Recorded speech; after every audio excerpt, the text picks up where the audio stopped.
Boa noite, estudantes da doutrina, bem-vindos!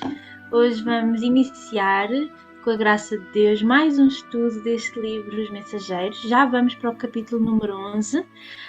Este capítulo tem o título Belarmino, o Doutrinador. Vamos então dar início ao nosso estudo, tentando serenar os nossos pensamentos, fechando os nossos olhos e elevar o coração ao alto.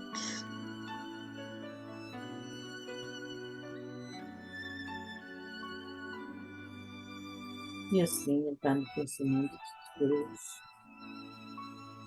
agradecendo por mais este dia de partilha, de ensinamento, ajuda nos mestres Jesus a ter mais entendimento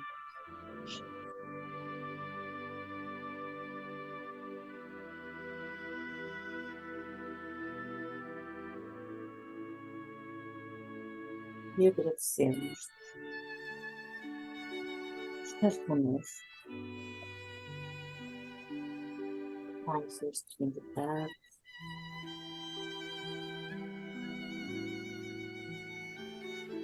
para mergulharmos neste ensinamento,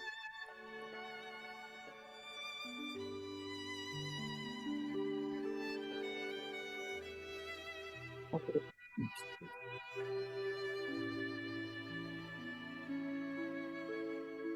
Pai, não estamos aqui para seja o final do nosso Pai. Seja feita a vossa vontade, assim na terra como no céu, connosco cada dia, Pai. Perdoai-nos as nossas ofensas, assim como nos perdoamos os que nos temos cometido. E não nos deixes cair na tentação, mas livra-nos dos males.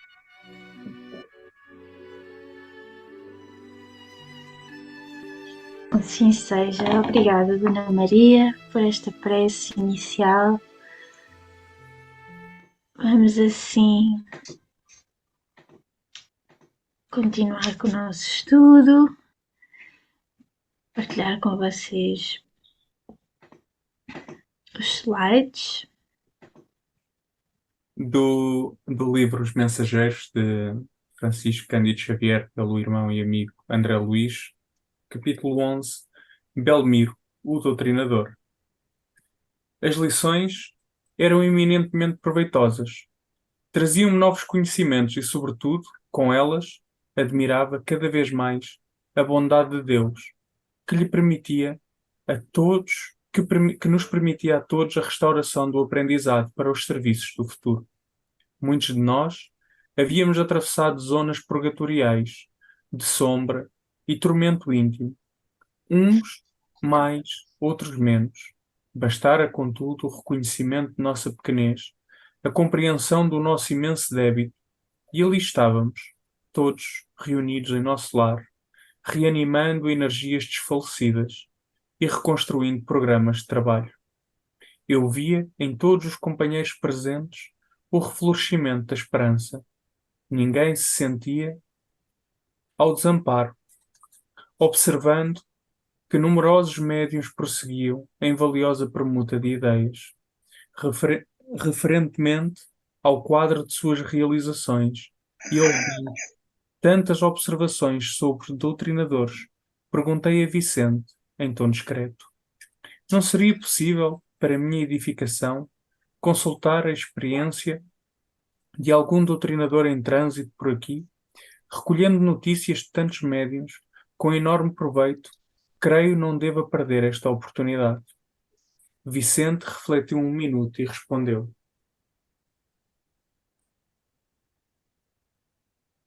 procuremos Belarmino Ferreira. É meu amigo há alguns meses. Segui o companheiro através de grupos diversos.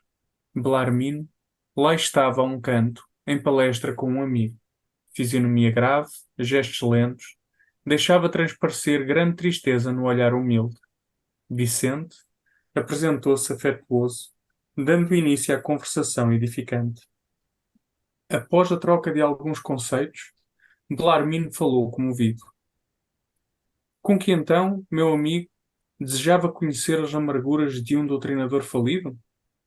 Não digo isso, obtemperei a sorrir. Desejaria conhecer a sua experiência, ganhar também de sua palavra educativa. Ferreira esboçou sorriso forçado, que expressava todo o abismo que ainda lhe requeimava a alma, e falou. A missão do doutrinador é muitíssimo grave para qualquer homem. Não é sem razão que que se atribui a Nosso Senhor Jesus o título de mestre. Somente aqui vim ponderar bastante esta profunda verdade. Meditei muitíssimo, refleti intensamente e concluí que para atingirmos uma ressurreição gloriosa não há por enquanto outro caminho além daquele palmilhado pelo doutrinador divino. É digna de menção a atitude dele, abstendo-se de qualquer escravização aos bens terrestres. Não vemos passar o Senhor em todo o Evangelho, senão fazendo o bem, ensinando o amor, acendendo a luz, disseminando a verdade. Nunca pensou nisso? Depois de longas meditações, cheguei ao conhecimento de que na vida humana, junto aos que administram e aos que obedecem, aos que ensinam. Chego, pois, a pensar que nas esferas da crosta há mordomos, cooperadores e servos. Muito especialmente, os que ensinam devem ser dos últimos. Entendo o meu irmão?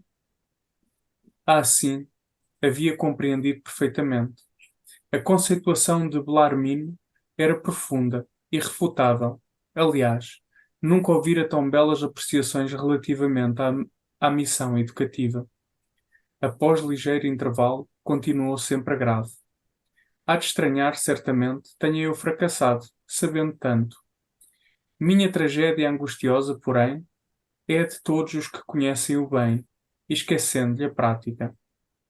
Calou-se de novo, pensou e prosseguiu. Faz muitos anos saí de nosso lar com a tarefa de doutrinação no campo do espiritismo evangélico. Minhas promessas aqui foram enormes. Minha abnegada Elisa dispôs-se a acompanhar-me ao serviço laborioso. Servir-me-ia companheira desvelada, abençoada amiga de sempre. Minha tarefa constaria de trabalho assíduo no Evangelho do Senhor, de modo a doutrinar primeiramente com o exemplo e em seguida com a palavra. Duas colónias importantes que que nos convizinham enviaram muitos servos para a mediunidade e pediram ao nosso governador que cooperasse com a remessa de missionários competentes para o ensino e a orientação. Não obstante meu passado culposo, candidatei-me ao serviço, com o endosso do ministro Gedeão, que não vacilou em auxiliar-me. Deveria desempenhar atividades concernentes ao meu resgate pessoal e atender à tarefa honrosa, vinculando luzes a irmãos nossos, nos planos visível e invisível. Impunha-se-me, sobretudo, o dever de amparar as organizações mediúnicas, estimulando companheiros de luta, postos na terra a serviço da ideia imortalista. Entretanto, meu amigo, não consegui escapar à rede envolvente das tentações. Desde criança, meus pais socorreram-me com as noções consoladoras e edificantes do espiritismo cristão. Circunstâncias várias que me pareceram casuais situaram-me o esforço na presidência de um grande grupo espírita. Os serviços eram promissores, as atividades nobres e construtivas, mas enchi-me de exigências, levado pelo excessivo apego à posição de comando do barco. Doutrinário. 8 médiuns, extremamente dedicados ao esforço evangélico, ofereciam-me colaboração ativa. Contudo, procurei colocar acima de tudo o preceito científico das provas insofismáveis. Cerrei os olhos à lei do merecimento individual. Olvidei os imperativos do esforço próprio E envaidecido com os meus conhecimentos do assunto, comecei por atrair amigos de mentalidade inferior ao nosso círculo, tão somente em virtude da falsa posição que usufruíam na cultura filosófica e na pesquisa científica. Insensivelmente, vicejaram na personalidade estranhos propósitos egoísticos. Meus novos amigos queriam demonstrações de toda a sorte, e ansioso por colher colaboradores na esfera da autoridade científica, eu exigia dos pobres médios longas e porfiadas perquirições nos planos invisíveis. O resultado era sempre negativo, porque cada homem receberá, agora e no futuro, de acordo com as próprias obras. Isso me irritava. Instalou-se a dúvida em meu coração. Devagarinho, perdi a serenidade de outro tempo. Comecei a ver nos médiuns que se retraíam aos meus caprichos, companheiros de má vontade e má fé. Prosseguiam nossas reuniões, mas da dúvida passei à descrença destruidora. Não estávamos num grupo de intercâmbio entre o visível e o invisível? Não eram os médiuns simples aparelhos dos defuntos comunicantes? Por que não viriam aqueles que pudessem atender aos nossos interesses materiais imediatos? Não seria melhor estabelecer um processo mecânico e rápido para as comunicações? Por que a negação do invisível aos meus propósitos de demonstrar positivamente o valor da nova doutrina? De balde, Elisa me chamava à esfera religiosa e edificante, onde poderia aliviar o espírito atormentado. O Evangelho, todavia, é livro divino, e enquanto permanecemos na cegueira da vaidade e da ignorância, não nos expõe seus tesouros sagrados. Por isso mesmo, taxava-o de velharia. E, de desastre em desastre, antes que me firmasse na missão de ensinar, antes do campo de cogitações inferiores da Terra, arrastaram-me ao negativismo completo. Do nosso agrupamento cristão, onde poderia edificar construções eternas, transferi-me para um movimento não da política que eleva, mas da politicalha inferior, que impede o progresso comum e estabelece a confusão nos espíritos encarnados. Por aí, estacionei muito tempo, desviado dos meus objetivos fundamentais, porque a escravidão ao dinheiro me transformara os sentimentos. E assim foi, até que acabei meus dias com uma bela situação financeira no mundo e um corpo crivado de enfermidades, com um palácio confortável de pedra e um deserto no coração. A revivescência da minha inferioridade antiga religou-me a companheiros menos dignos no plano dos encarnados e desencarnados, e o resto, o meu amigo poderá avaliar: tormentos, remorsos, expiações. Concluindo, asseverou: mas como não ser assim? Como aprender sem a escola, sem retomar o bem e corrigir o mal? Sim, Blarmin, disse, abraçando. Você tem razão. Tenho a certeza de que não vi tão só ao centro de mensageiros, mas também ao centro de grandes lições.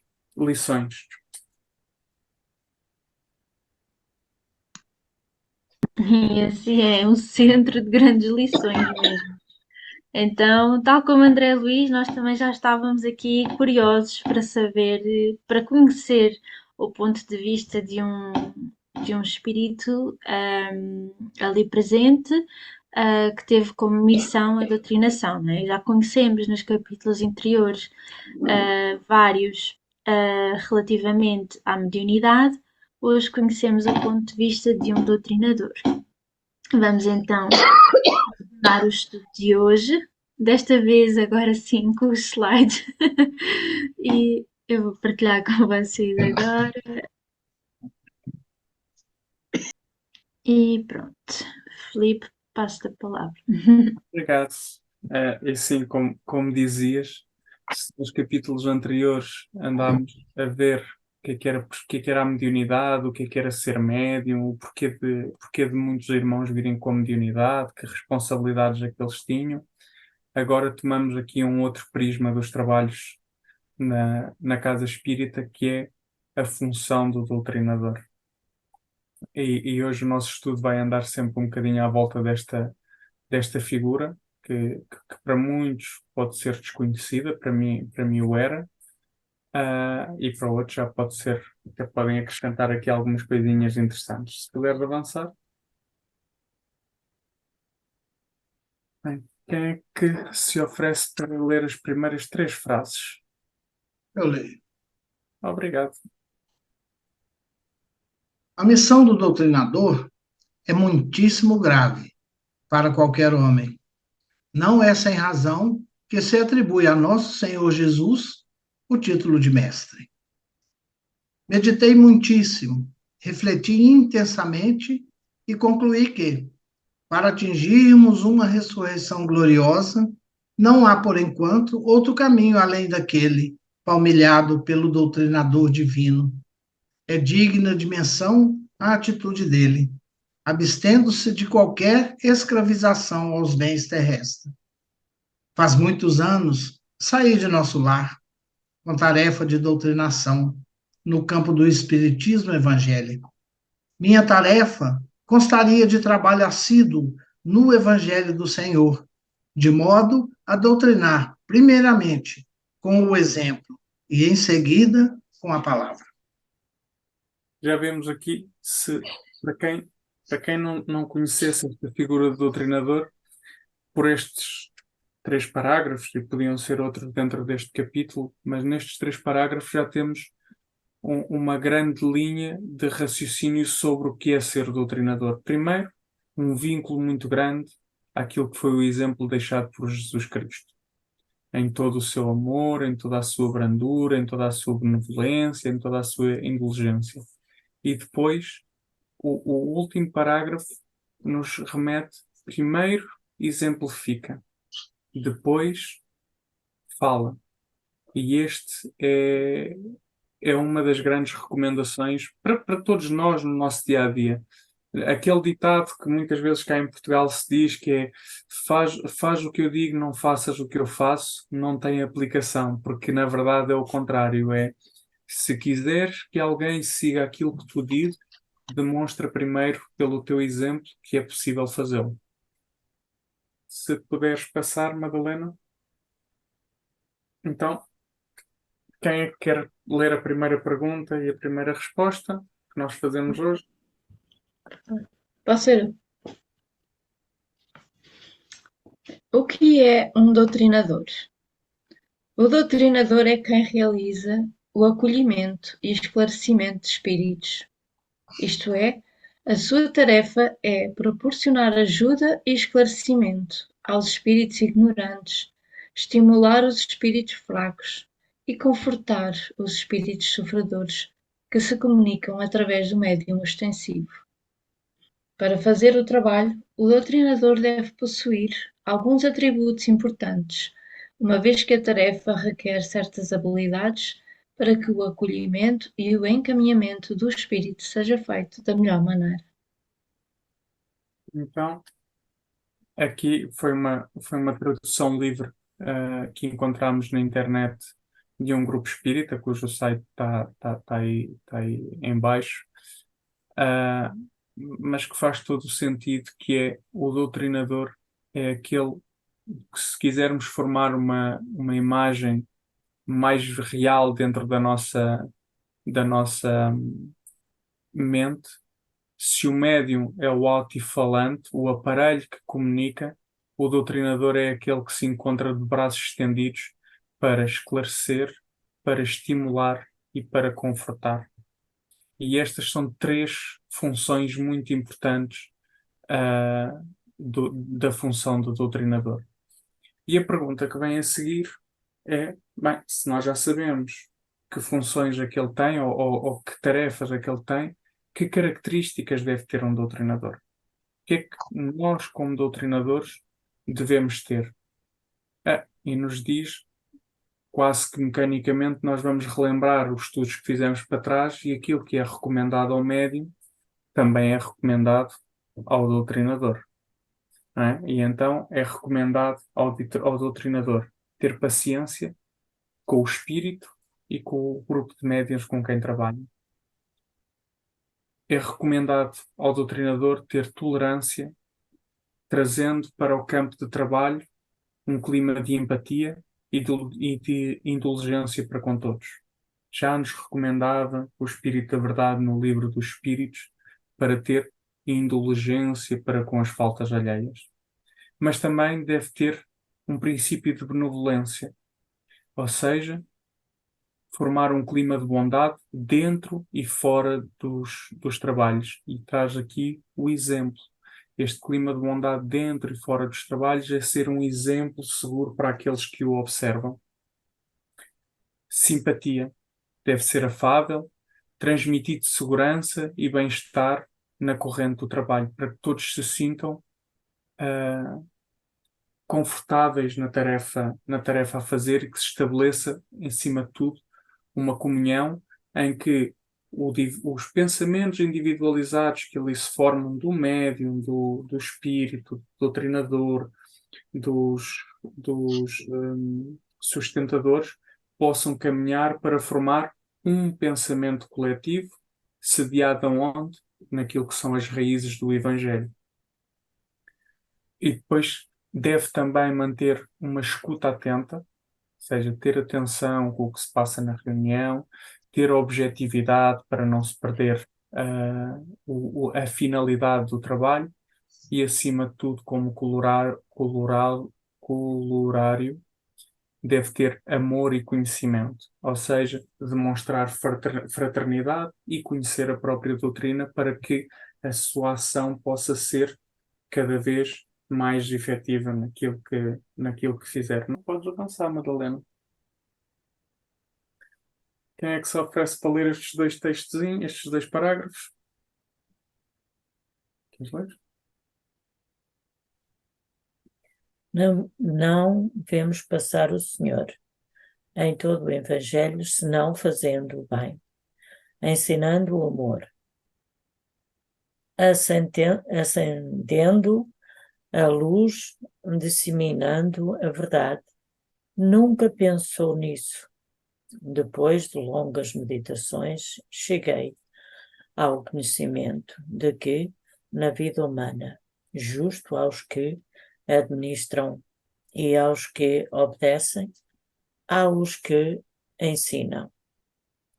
Chego, pois, a pensar que nas esferas da crosta há mordomos, cooperadores, servos. Muito especialmente os que ensinam devem ser dos últimos, entende o meu irmão. Há de estranhar certamente, tenha eu fracassado sabendo tanto. Minha tragédia angustiosa, porém, é de todos os que conhecem o bem, esquecendo-lhe a prática. E aqui vemos que nestes trechos há aqui uma preocupação de distinguir quase o doutrinar mecanicamente e o ensinar com amor, evangelizar, se pudermos utilizar este termo na sua acessão, porque ele traz não só o conhecimento agregado, mas traz o amor também a ladear este termo, e ele diz-nos que o doutrinar, ou que o ato de assistir, tem que ser sempre neste do ensinar com amor, de cuidar com amor, de conhecer o bem, mas também praticá-lo. Não pode ser somente conhecimento. Se puderes passar, Madalena, e se alguém quiser ler a pergunta e a resposta do livro Consolador que nos traz Emmanuel. Eu posso ler se ninguém quiser. Então temos desse livro Consolador de Emmanuel, questão 237. Existe diferença entre doutrinar e evangelizar? E diz-nos assim: há grande diversidade entre ambas as tarefas para doutrinar. Basta o conhecimento intelectual dos postulados do Espiritismo.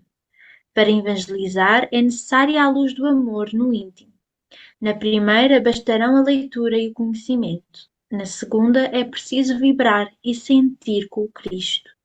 Por estes motivos, o doutrinador muitas vezes não é senão o canal dos ensinamentos, mas o sincero evangelizador será sempre o reservatório da verdade, habilitado a servir às necessidades de outrem, sem privar-se da fortuna espiritual de si mesmo. Obrigado.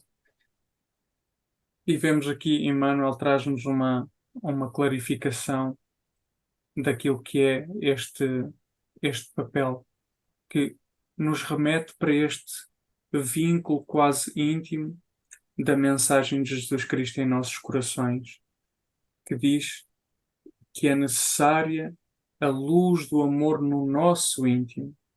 É preciso vibrar e sentir com o Cristo. Olha, aqui a questão da frequência, da nossa frequência. Então, e aqui nós conseguimos compreender uma das características que dizia, que era manter o exemplo fora e dentro do centro espírita ou dos trabalhos espíritas, porque nós não podemos ter uma comunhão, ou não podemos ter uma maneira de fazer as coisas, ou uma maneira de estar fora do espiritismo e dentro do espiritismo. Como diz no Evangelho que Allan Kardec nos deixou, não se pode servir a Deus e a Mamon. Como nós vimos também num dos capítulos atrás, já não me lembro, mas um dos médios relatava, a dado momento, ele tentou juntar as duas coisas, manter os atos das paixões inferiores fora do centro, mas aliá-los à conduta espírita. E não é possível, porque depois nós não conseguimos vibrar e sentir com o Cristo, porque a nossa frequência vibra numa maneira diferente. E ainda nos diz que evangelizar será sempre reservatório da verdade, não é? Habilitando-nos a servir às necessidades do outro. Mais uma vez, lembramos o maior mandamento, que é amar a Deus sobre todas as coisas e ao próprio, como a nós mesmos, sem perder a espiritualidade, a fortuna espiritual de si mesmo. Está todo este conselho, ou toda esta, esta temática trazida por Emmanuel, está encerrada naquilo que Jesus Cristo dizia que era o primeiro de todos os mandamentos. Então nós vemos que, e aqui o doutrinar, para este diagrama que está aqui em baixo, é o doutrinar mecanicamente, e o evangelizar é o doutrinar com Jesus. Que doutrinar é sempre inferior ao ato de ensinar. Porquê? Como diz no livro de Jesus no Lar, diz: quem ama segue sempre à frente de quem apenas sabe. Ou seja, o que nós devemos ter o cuidado é para não sermos o papagaio da doutrina espírita, aquele que sabe todos os dizeres de Jesus, aquele que sabe todos os trechos do Evangelho, mas que não os firma dentro do coração. E este é o nosso desafio enquanto encarnados. E se nós repararmos aquilo que tem sido a tendência das quedas, dos casos que nos têm sido trazidos por este livro dos mensageiros, é mesmo essa. Muitos deles tinham o conhecimento todo, como nós. Temos muito conhecimento, mas muitos seduzidos pelas coisas imediatas, se podemos traduzir assim o termo, esqueceram aquilo que sabiam e vincularam-se às reminiscências do passado. Acho que até foi o Robson que disse isto no estudo passado, que dizia que nós estudámos na mediunidade, que é a ciência de recordar, não é? Aquelas reminiscências que são disputadas muitas vezes que estão arquivadas na nossa pineal, se não estou em erro, vem muitas vezes cobrar de nós mesmos, mas cobrar o quê? Cobrar a nossa certeza de qual é que é o caminho que nós nos queremos vincular. Somos nós que temos que desfazer aquelas criações mentais. E é nesta dualidade da decisão que muitas vezes ou nos desviamos ou mantemos no caminho firme. Se puder avançar, Madalena. Então chegamos aqui ao nosso momento mais apetecido do estudo, em que eu sou obrigado a não a calar-me, e é um momento de alívio para todos. Ahm, e a pergunta de hoje é: a doutrinação barra evangelização está confinado ao centro espírita e aos irmãos desencarnados? E abram agora os microfones e, se quiserem acrescentar alguma coisa da obra, estejam à vontade.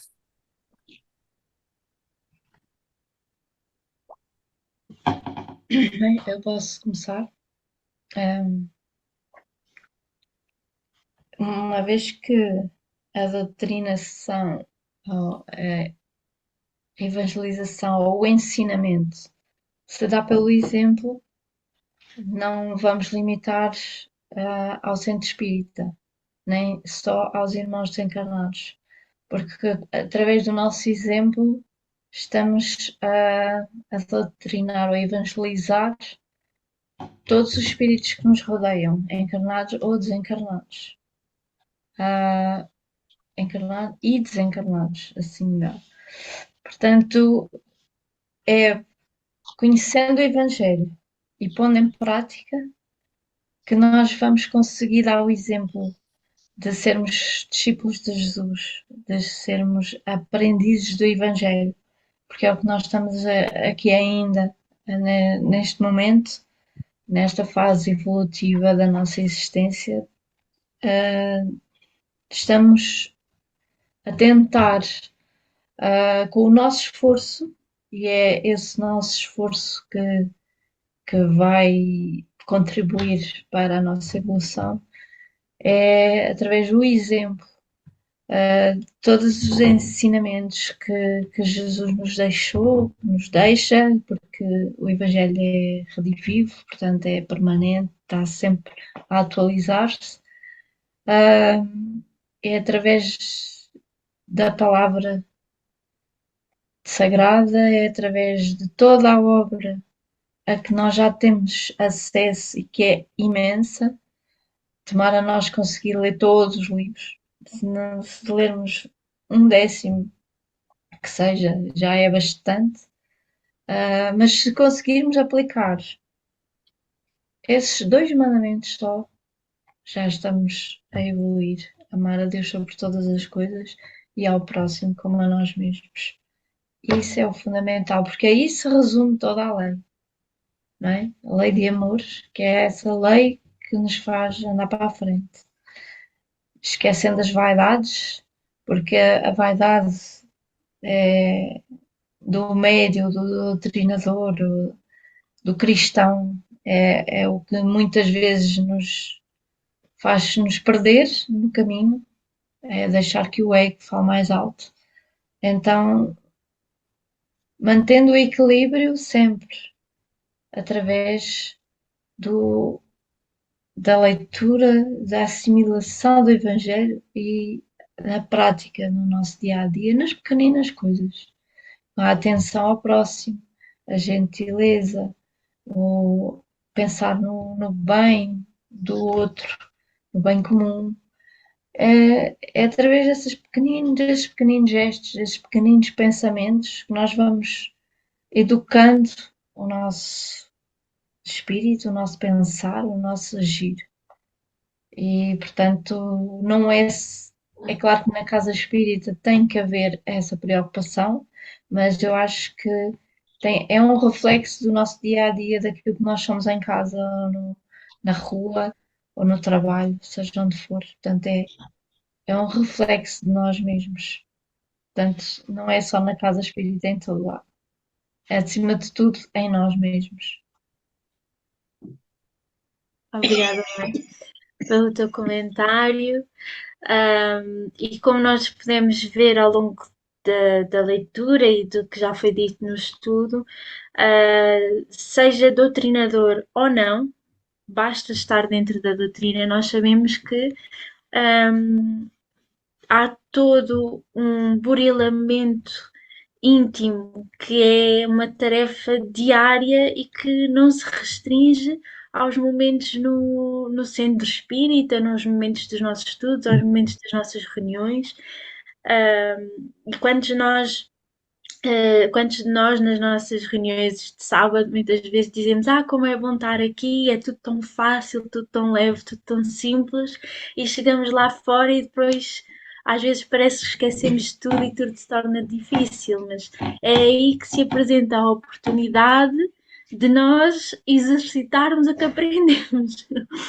Exercitarmos aquilo que falamos, muitas vezes, exercitarmos o que comentamos, porque esses momentos de partilha, de comentários sobre as lições que a espiritualidade tão carinhosamente prepara para nós, é como um estímulo renovador que vem encher a nossa fonte interior e depois vêm as oportunidades para nós pormos em prática tudo o que aprendemos. E então, claro que a doutrinação, a evangelização não está confinada ao centro espírita, porque, ou aos irmãos desencarnados, porque em qualquer lado nós encontramos um irmão que precisa de consolo, de um sorriso, de uma palavra amiga, de uma orientação. Em todo o lado nós temos a oportunidade de auxiliar. E falando especificamente do nosso exemplo, porque também muitos dos nossos irmãos desencarnados acompanham-nos para ver se nós pomos mesmo em prática aquilo que falamos no centro, não é? Então é sempre relembrando as palavras de Paulo de Tarso que temos uma multidão de testemunhas e temos mesmo. Então não podemos esquecer que para além dos momentos no centro há todo um burilamento e um trabalho que é diário e que pronto, é as palavras de Santo Agostinho sempre, é a observação de cada dia, ao final de cada dia, reflete. E pronto, mas falando também sobre aquela passagem inicial, não é por acaso que é atribuído o nome de mestre a Jesus, por alguma razão. E a passagem é o que ele diz, a passagem de Jesus na Terra, nós não vemos um momento em que ele não esteja esclarecendo, amparando, curando, servindo a todos nós. E passo. Só quero agradecer e passo. Meus irmãos, primeiramente, que a paz de Jesus permaneça em nossos corações, hoje, agora e sempre. Falar dessa função do doutrinador dentro do movimento espírita era nos tempos poéticos do espiritismo, onde havia as reuniões de chamadas desobsessões, em que reuníamos todos nós, trabalhando com o Cristo, dando passividade aos nossos irmãos sofredores. E muitas vezes, não só os sofredores é que nos procuravam. Às vezes a espiritualidade nos colocava irmãos revoltados, de grande conhecimento da nossa psicosfera e de nós. O exemplo certo que a gente deve ter é a retidão dos nossos sentimentos no nosso coração, o portar-se bem diante dos nossos irmãos encarnados e desencarnados. Quantas vezes nas reuniões mediúnicas nós escutamos espíritos a confrontar o doutrinador porque ele estava ali só de palavra e não de coração. Apontava até defeitos gravíssimos do doutrinador fora do ambiente da casa espírita. E esses espíritos nos ensinaram muito, assim como todos eles nos ensinam. E o tempo foi passando e parece que caiu no desuso as reuniões de desobsessão. E depois o doutrinador foi tomando uma nova forma e que recebeu do nosso querido amigo Arnaldo Rocha a designação de dialogador. É aquele que dialoga com a dor, né? Que está ali. E as reuniões de desobsessão foram renomeadas como captação e esclarecimento. Então, nós, infelizmente, na nossa casa, nós não temos um corpo mediúnico suficiente para realização disso. Então, foi nos pedido o nosso trabalho também de dialogação e doutrinação. E é o que nós fazemos todos os sábados, é o que nós fazemos quando nos reunimos todos aqui. Porque a doutrina vem nos mostrar que nós devemos mudar o nosso comportamento para o bem. E vem nos dar notícia do plano espiritual. Ou seja, que nós vamos estar a caminho daquilo que nós realizamos na Terra. Nós vamos colher aquilo que plantamos, né? Então ela vem nos mostrar os ambientes das colônias espirituais, ela vem nos mostrar os ambientes do umbral, o ambiente das trevas. Então ela vem dar notícias, vem nos doutrinar, ou seja, elas vêm nos ensinar o que é o plano espiritual e a consequência dos nossos atos. Então, nós também precisamos ter a sensibilidade. Quem dialoga com o espírito incorporado em um médium, ou seja, que o médium dê passividade, ele tem que ter principalmente a sensibilidade de sentir a frequência daquele espírito comunicante, para que ele possa auxiliar com segurança.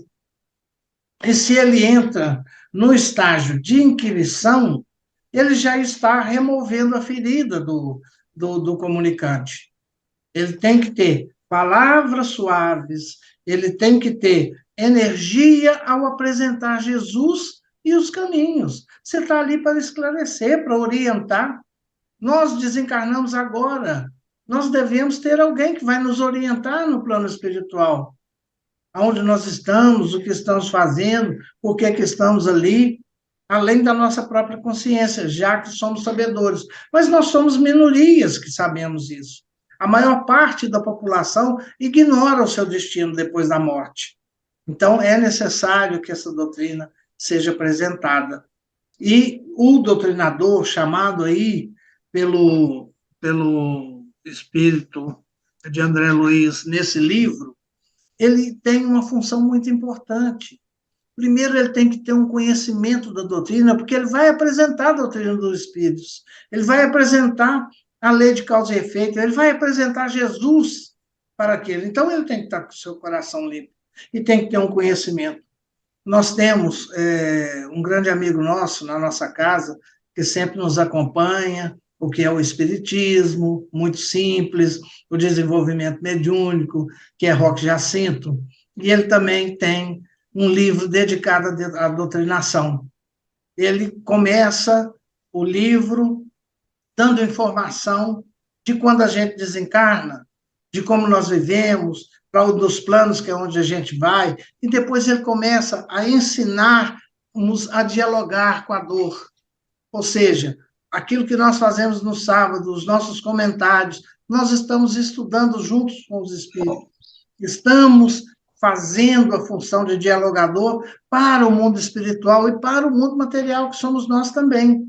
Eu vou ler só um parágrafozinho, uma coisinha muito simples aqui, para não tomar muito tempo, desse livro, porque eu acho tão simples a forma que ele coloca isso, que a gente entende fácil. Necessita de doutrinação. Doutrinar na simonia espírita cristã é transmitir pacientemente informações curtas e exatas, sobre as razões da vida, os motivos das reencarnações, o destino de todos os homens, a estação de harmonia que aguarda a passagem de nossa vontade. A estação da harmonia que aguarda a passagem de nossa vontade. Os trabalhos que nos compete realizar, os esforços indispensáveis para a reformulação interior. Doutrinar é ensinar o cristianismo redivivo. E para ensinar uma doutrina, é preciso antes conhecê-la, a fim de ofertarmos aos irmãos perturbados e perplexos as noções práticas de que eles precisam para recuperar-se de suas deficiências e batalhar para conquistar o direito a um lugar melhor. Isso não é só para os espíritos desencarnados, não, é para os espíritos encarnados também. A transmissão do ensino, porém, deve ser ajustada ao amadurecimento do senso moral dos interlocutores. Estamos diante deles, qual se estivéssemos frente a aluno do curso primário, para os quais as noções transmitidas devem ser reais, mas devem também ser adequadas ao seu grau de compreensão e raciocínio. O mestre-escola não ironiza o aluno. Então, nós devemos nos posicionar também e ter a sensibilidade de entender o grau de capacidade de compreensão que o nosso interlocutor tem conosco. Então, nós precisamos, e vamos lá, já que Madalena lembrou Paulo, aí vamos lembrar também o dizer de Paulo, né? Quando eu era menino, eu falava como um menino, e todos os meninos me entendiam. Agora que eu sou grande, que eu sou adulto, eu preciso falar com adulto. Então, espero que todos nos entendam, né? Muito obrigado. Obrigado. Bem, que aula que todos deram aqui sobre o doutrinar. E vamos continuar em Paulo. Podes carregar, Madalena. Paulo, acerca desta função de doutrinar, entre aspas, diz-nos: antes, exortai-vos uns aos outros, todos os dias, durante o tempo que se chama hoje, para que nenhum de vós se endureça pelo engano do pecado. Porque nos tornamos praticantes de Cristo, se retivermos firmemente o princípio da nossa confiança até ao fim. E está aqui, eu fui buscar ao dicionário, o que é que significa a palavra exortar? Incitar à prática do que é bom ou conveniente, isto é, igual a encorajar. E essa também é um dos, como todos disseram, aprendemos no centro, vamos buscar o conhecimento para nos dar segurança no momento de agir, mas dia virá em que seremos convidados a exortar, conforme nos exortam a nós para o bem. Deixa eu passar. Alguém se sente com força para ler estes 2 parágrafos? Eu posso ler que eu cheguei há bocado. Muito bem-vinda, Mónica. Muito bem. Os serviços eram promissores, as atividades nobres e construtivas, mas enchi-me de exigências, levado pelo excessivo apego à posição de comando do barco doutrinário. Envaidecido com os meus conhecimentos do assunto, comecei por atrair amigos de mentalidade inferior ao nosso círculo, não somente em virtude da falsa posição que usufruíam na cultura filosófica e na pesquisa científica. De balde, Elisa me chamava para a esfera religiosa e edificante, onde poderia aliviar o espírito atormentado. Obrigado. Pode avançar, Madalena, se quiseres. Alguém quer ler a pergunta e a resposta mais uma vez do Consolador de Emmanuel? Eu posso ler. Obrigado. Em face da ciência e da filosofia, como interpretar a religião nas atividades da vida? Religião é o sentimento divino cujas exortizações são sempre o amor. nas expressões mais sublimes. Enquanto a ciência e a filosofia operam o trabalho da experimentação e do raciocínio, a religião edifica e ilumina os sentimentos. As primeiras se irmanam na sabedoria, a segunda personifica o amor, as duas asas divinas com que a alma humana penetrará um dia nos pórticos sagrados da espiritualidade. Do livro Obrigado, Consolador. obrigado, Elizabeth.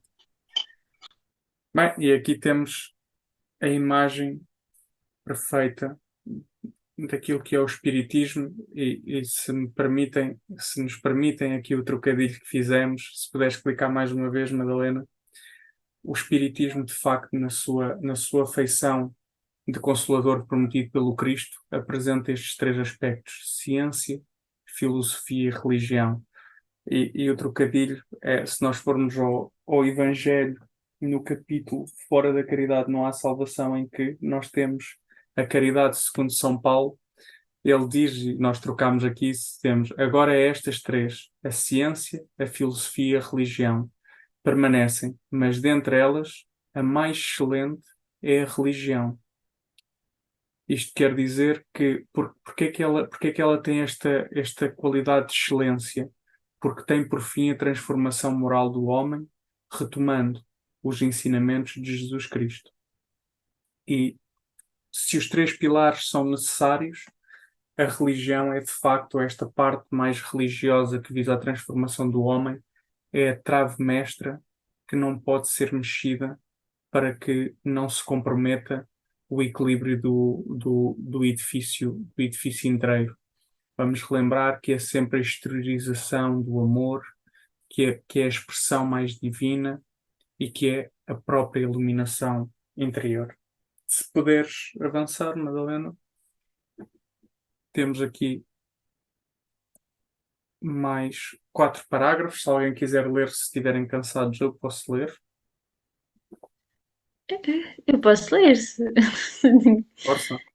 Então, insensivelmente vicejaram na personalidade estranhos propósitos egoísticos.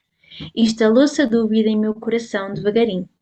Perdi a serenidade de outro tempo. Comecei a ver nos médiuns que se retraíam aos meus caprichos, companheiros de má vontade e má fé. Prosseguiam nossas reuniões, mas da dúvida passei à descrença destruidora. E de desastre a desastre, antes que me firmasse na missão de ensinar, os amigos brilhantes do campo de cogitações inferiores da terra arrastaram-me ao negativismo completo. Acabei meus dias com uma bela situação financeira no mundo e um corpo crivado de enfermidades, com um palácio confortável de pedra e um deserto no coração. Obrigado. Estes 4 parágrafos trazem-nos aqui uma imagem, uma construção de uma imagem muito interessante, que é, eu não queria chamar a queda gradual, mas faltando outro termo vou dizer a queda gradual com as devidas adaptações. Vai-nos demonstrando que a queda é gradual, ou seja, que a deterioração dos nossos valores interiores é sempre gradual. Ele primeiro começa a sentir começa a sentir na personalidade estranhos propósitos egoísticos. Faz lembrar mais uma vez no campo aquela erva daninha que nasce, que parece que é insignificante, que é inofensiva. Mas se nós a deixarmos conservar, instala-se a dúvida. Começa a nascer um mato um bocadinho mais grosso. E por aí fora. Entretanto, ele diz que perde a serenidade. Que se instala, que começa a ver nos outros somente quase como aquele olhar da ferva escandalizada que só via o mal em todas as situações e começa pouco a pouco, até que o seu coração se torna um deserto, não é?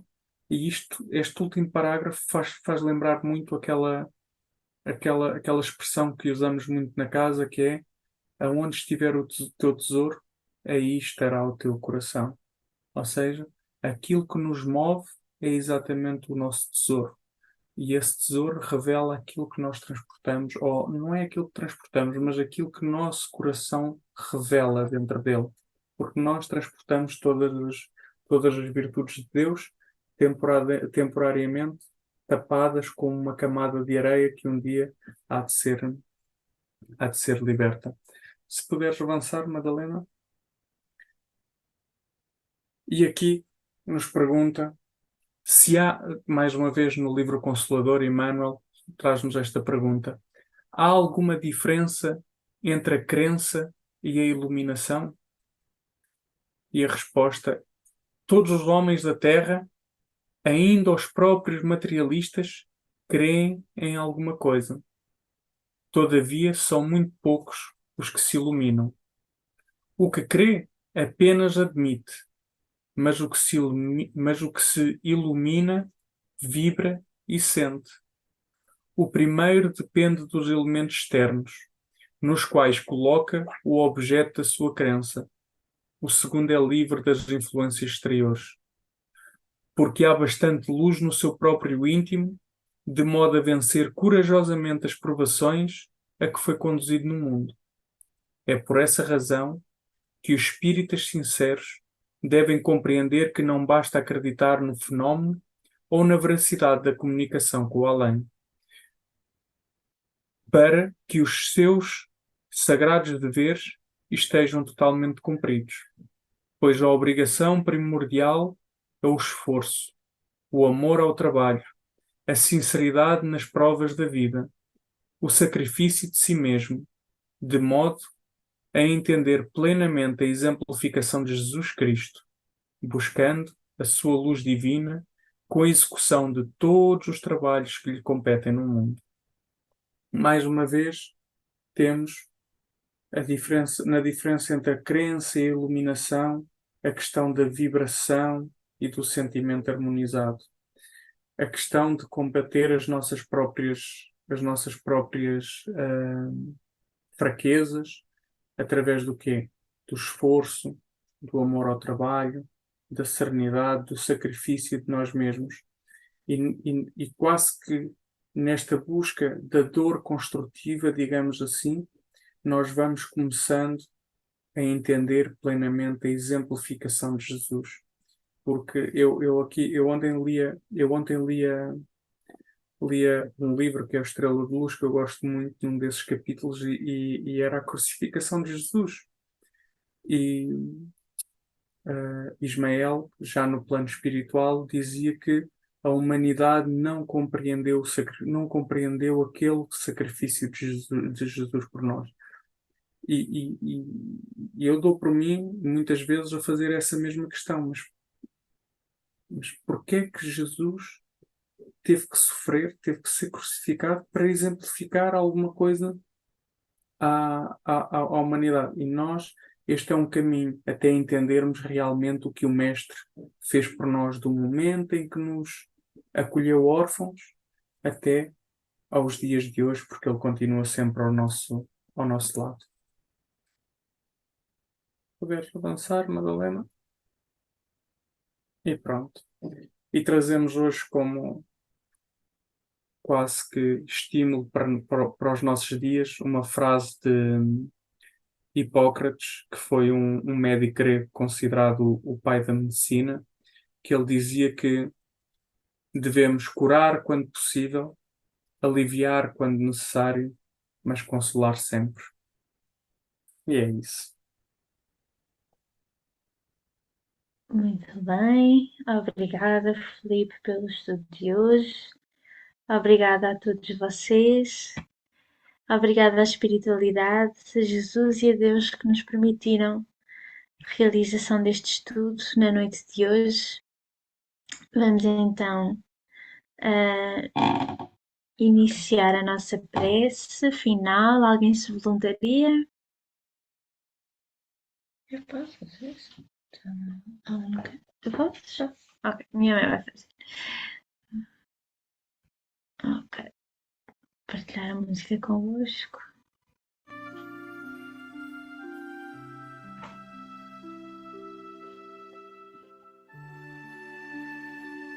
Querido Mestre Jesus, Agradecemos-te, Senhor, por esta oportunidade de aprendizado, de estarmos todos reunidos. Agradecemos do fundo do nosso coração as mensagens, as lições que foram trazidas hoje para nós, para que possamos partilhar com todos aqueles que estejam interessados em aprender mais, tal como nós. Obrigada, Senhor, pelo teu amor por nós, por tudo o que nos ensinas. Que estas lições de hoje fiquem gravadas no nosso coração e na nossa mente, para que possamos amar-te e servir-te cada vez mais. Obrigada, Senhor. Que o teu amor por nós nos fortaleça, nos dê coragem e sabedoria